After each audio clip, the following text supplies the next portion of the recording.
Hey guys, so this video we're going to look at transition fossils. It's a follow-on from our dating videos and our videos on what the fossil record is. So our intention for this video is to know and define what a transitional fossil is and to understand how they reveal evidence about evolution. So transitional fossils are fossils which show the intermediate states or the between states, an ancestral organism and its modern day descendant. So they show some traits which are found in the ancestor and also traits that are found in the descendant. So a really common one is this Archaeopteryx.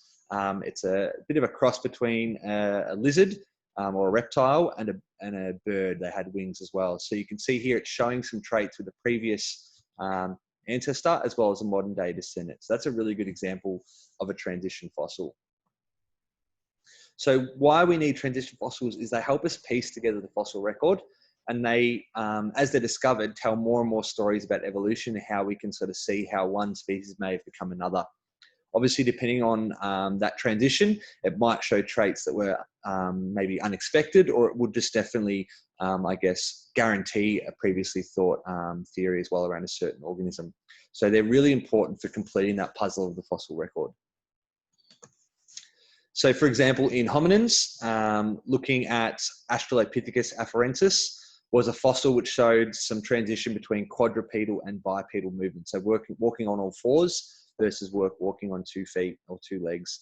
So that fossil then told the story of evolution that suggested that hominins began walking upright far earlier than they first thought. So looking at this transition fossil was a really good way to see how our ancestors developed over the previous, obviously, species as well. Whales, for example, is a really good evolution. There's been a lot of fossils discovered, and it's shown a really, really great transition of fossils being a land-dwelling organism to all of a sudden being the modern-day whale that we know now as an aquatic organism.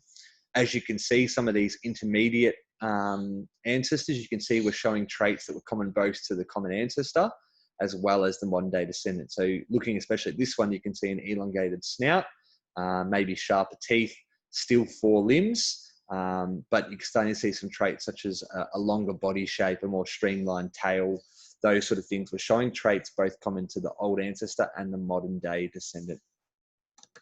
So in review, their transition fossils are just fossils which display traits which are found both in the ancestor as well as traits which are found in the modern day descendant, and they help complete the fossil record and tell the story of evolution over time.